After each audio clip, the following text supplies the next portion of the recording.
from the Mutual Broadcasting System. This is STRAT, Strategic Risk Assessment Talk. Now, retired Marine Intelligence Officer and globally recognized risk expert Hal Kempfer.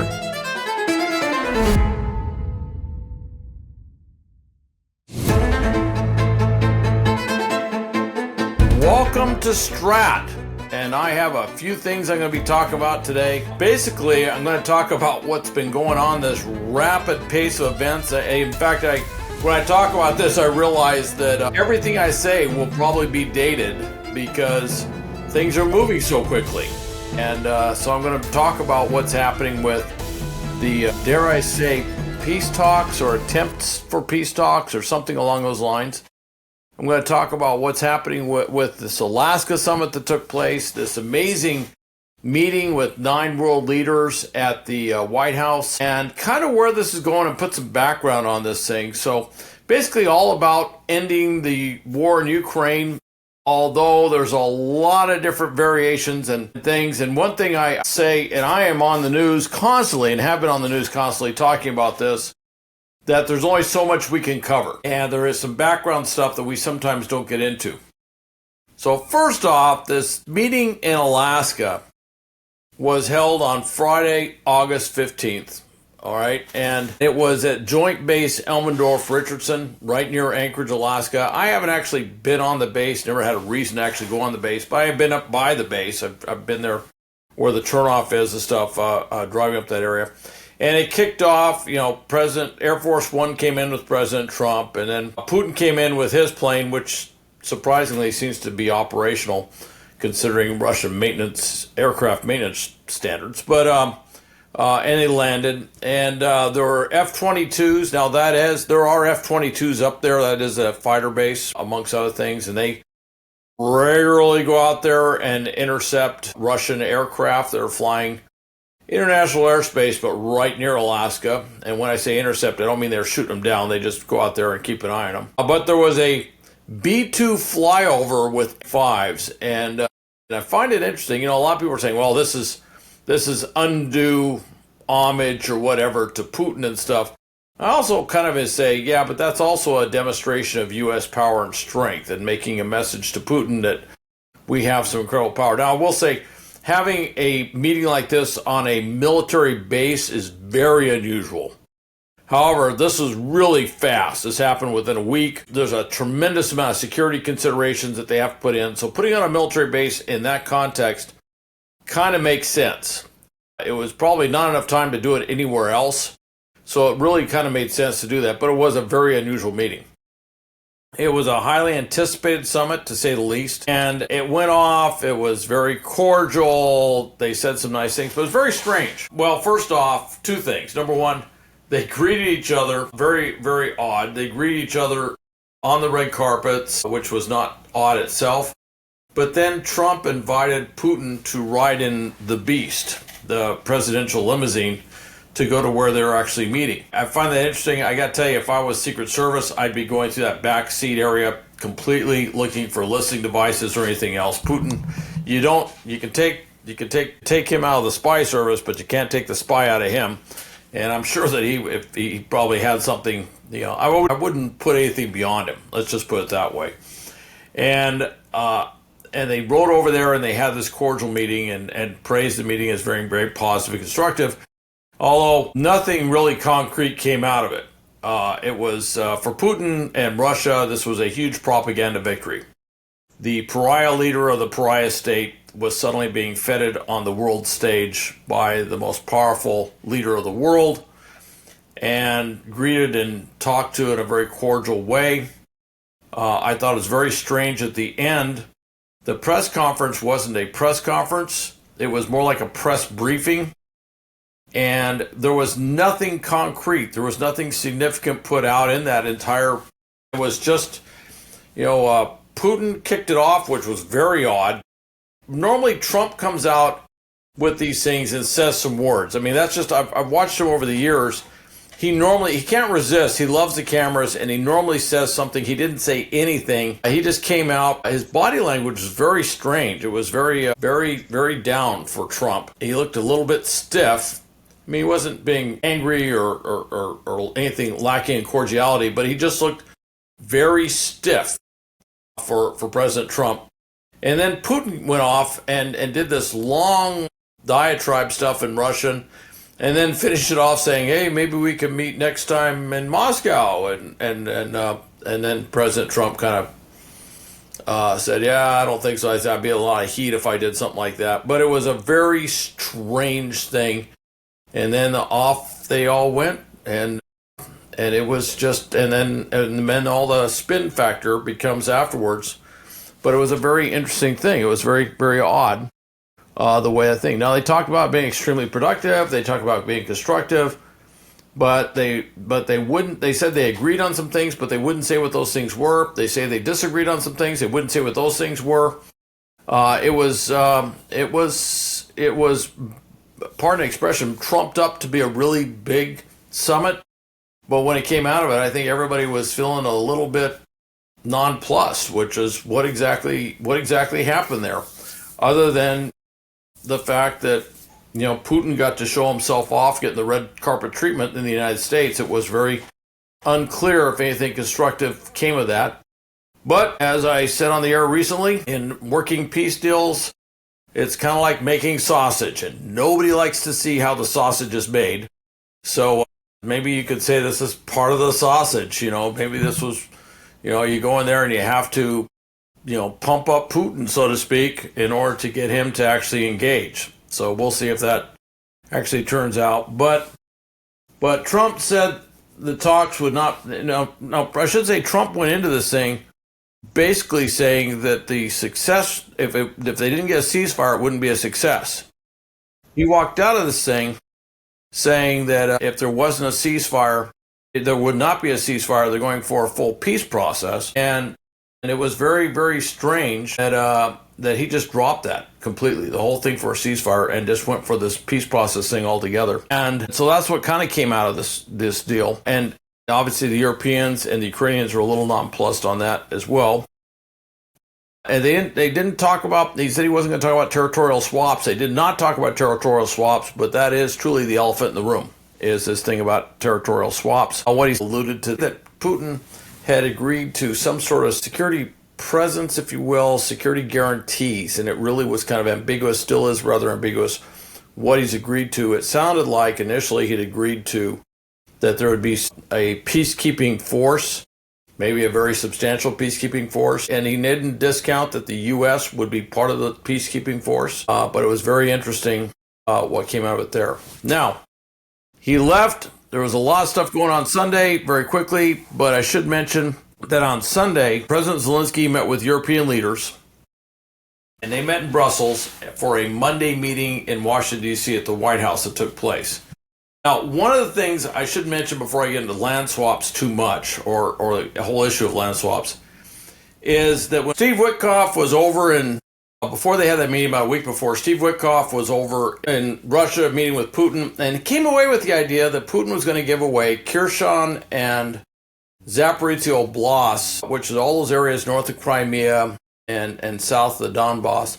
He's going to give those areas back to Ukraine. In exchange, Ukraine would give the rest of the Donbass, which is Donetsk and Luhansk Oblasts, to Russia. And currently about a third of that Donbass area is land that's controlled by Ukraine, not by Russia. All right?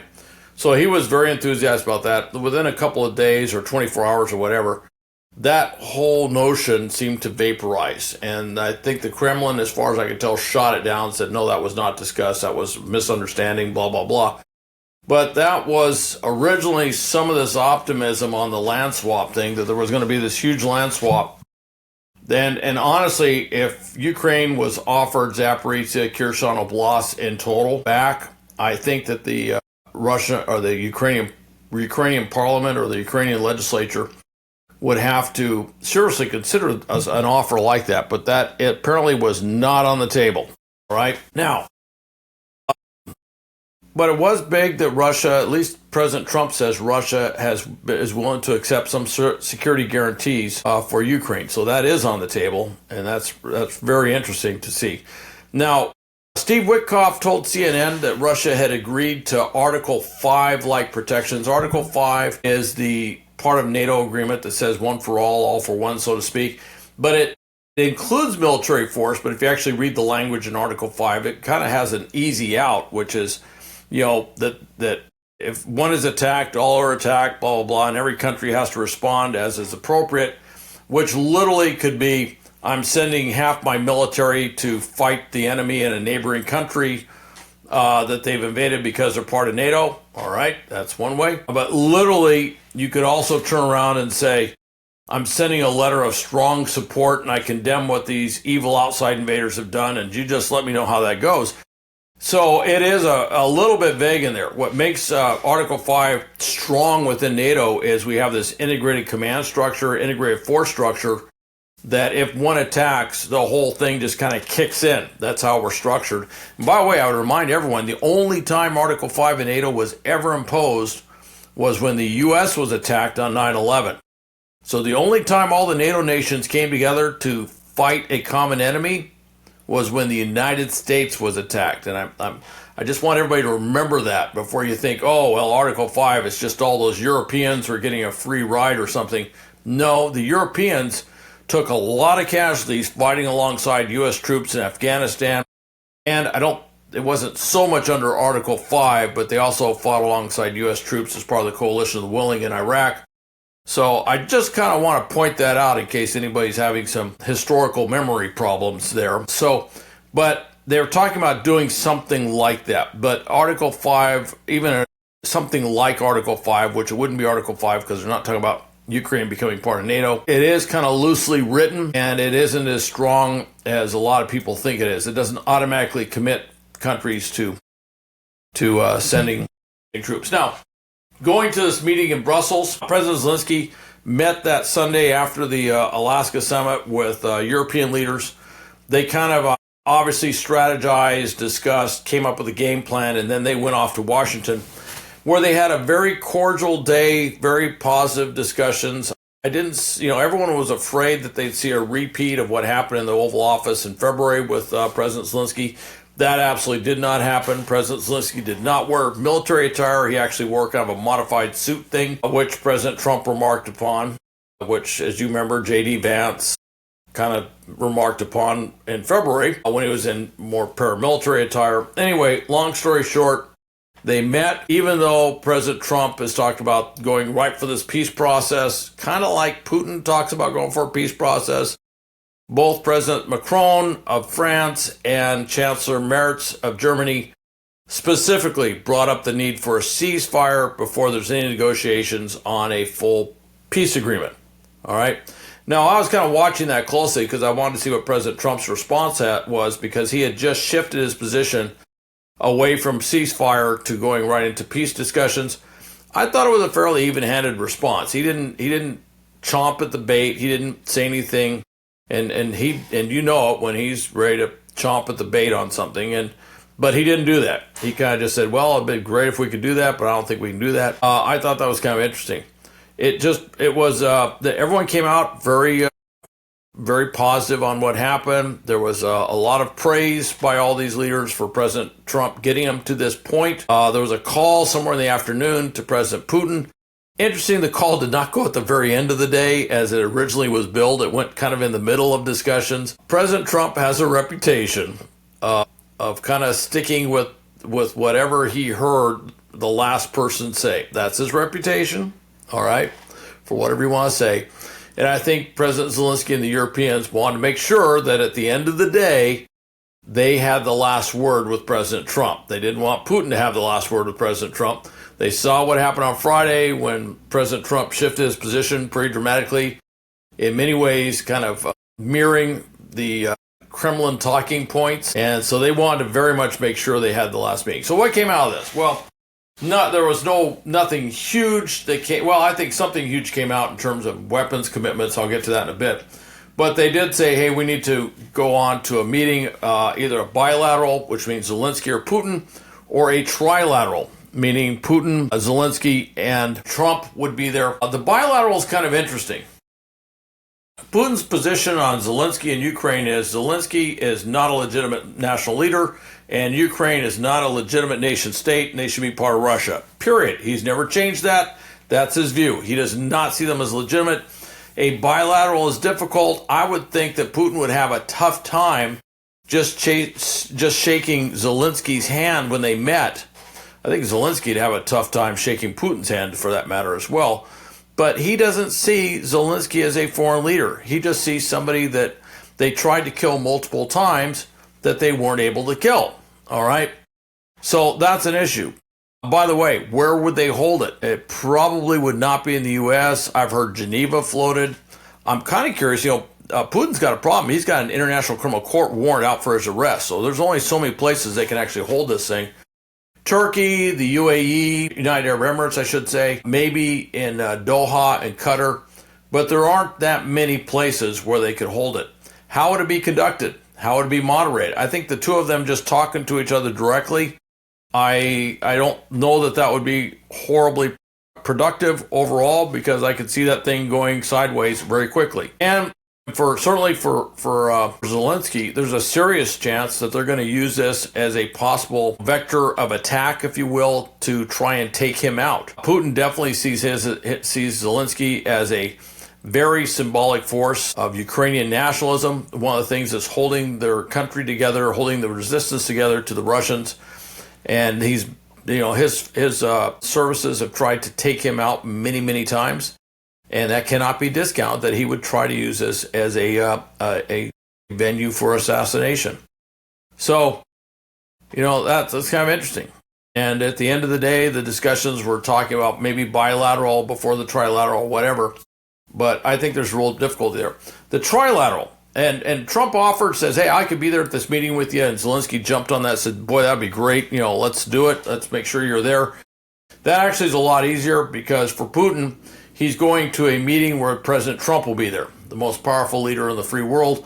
That's a little bit easier politically for Putin to deal with, even though Zelenskyy will be there as well. And it might help mitigate the assassination threat to Zelenskyy as well. But again, there is a core problem with all these meetings, is Putin thinks he's winning. And as long as he thinks he's winning, he's not really engaged in doing so. He thinks militarily, if he can just wait everything out, he's going to win. So I think that, honestly, Trump seems to be more inclined to offer the carrot versus the stick. He's really different from, say, Theodore Roosevelt, speak softly, carry a big stick. I actually find Trump to be the other way. He tends to be very loud up front, making these big threats and stuff, and then, he doesn't quite follow through. And right now, Putin has avoided crippling secondary sanctions or secondary tariffs being put on his oil sales around the world. Although India does have the 50% thing applied to it, but nothing like the 500% or 100% that he talked about before. Putin is avoiding these crippling sanctions, which could really stop his arms or stop his ability to pay for the war. Now, one of the things coming out of this, going into this Monday meeting, there was $100 billion in arms that Europe's going to pay for, U.S. arms, U.S. military arms that will go to Ukraine. That was agreed to up front. That is a huge incentive for the U.S. to stay engaged and support Ukraine. And frankly, Trump, former businessman, money talks, or current businessman, whatever, money talks to him. There's also $50 billion in joint production in drones. The U.S. is way behind where they should be, specifically on tactical drones used on the battlefield. We're not where we need to be. Right now, Ukraine is the most innovative military drone country in the world by far. And so that $50 billion in joint production on drones is huge as well. Drones are part of a big U.S. initiative to get these things fielded, deploy combat-capable drones to our operational units worldwide. They even changed the procurement part of that to make drones like ammunition, so they didn't have to go through the same process for vetting and everything, because otherwise it would take years and years and years, and they got to get this stuff out there very quickly, so they changed it. A couple of big changes. Ukraine has a new drone out that's a fiber-optic drone. That's by fiber optics. It avoids jamming from electronic warfare systems. That's been a huge problem on the battlefield. The Russians use really were the ones that started using fiber optic first. It's not a brand new technology. It's been around for a long time, but it does avoid that jamming problem. The Ukrainians are now using it greatly. They've now announced a drone that can go 100 kilometers with a fiber optic spool going out behind it. 100 kilometers. That is amazing how far that is. I just find that changes things a lot. All right. And it's not out there in mass yet, but when it is, I think it could change things on the battlefield quite a bit if they can produce enough of them.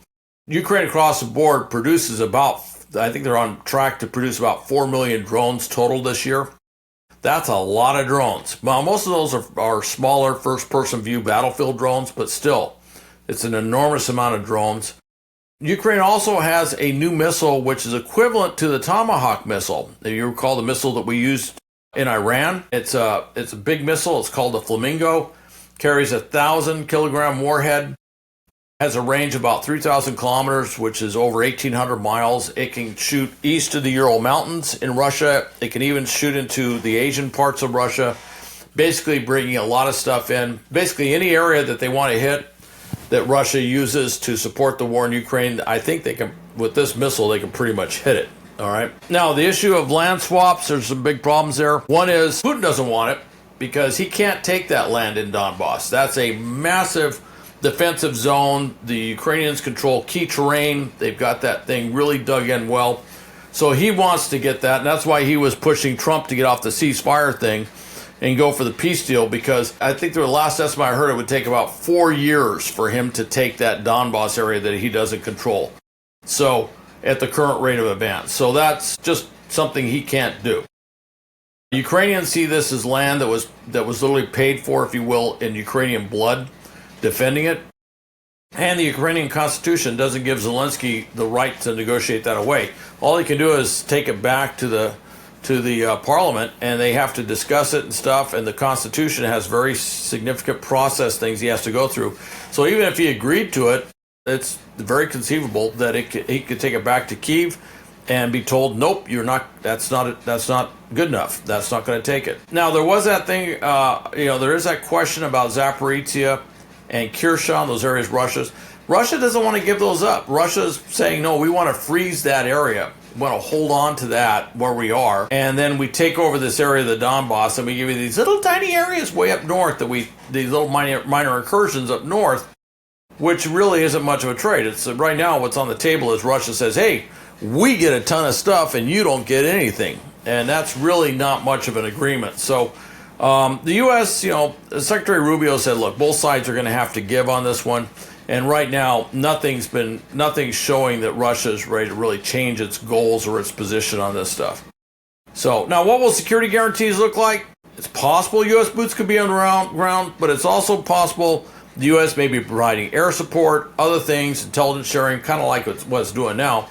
But although we're not doing air support now, but what we could do is provide a lot of support for Europeans, and we could actually use some of our rotational brigades, Army brigades, about 2,000 plus troops that currently go to rotate in and out of Europe. And it's possible one or two of those could rotate in and out of Ukraine. Certainly Britain, France, Germany, Italy could all put rotational brigades or at least rotational battalions or something. And I was just kind of doing the math, and I came up with there could be about by the time it's all said and done, if they get enough people to sign off on it, there could be somewhere around the equivalent of a 2-division size international force, which is pretty good sized. We're talking maybe 40, 50,000 potentially total troops that would go in there. I mean, that's possible. I'm not saying it's going to happen. That could be deployed there. And then the question is, where do you put them? What do they do? Things like that. What Putin's really worried about is he's got huge political, economic problems at home.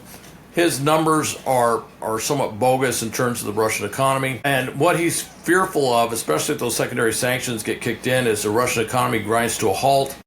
And then he sees a replay of what happened in 1991 or 1917, where the Russian government was overthrown.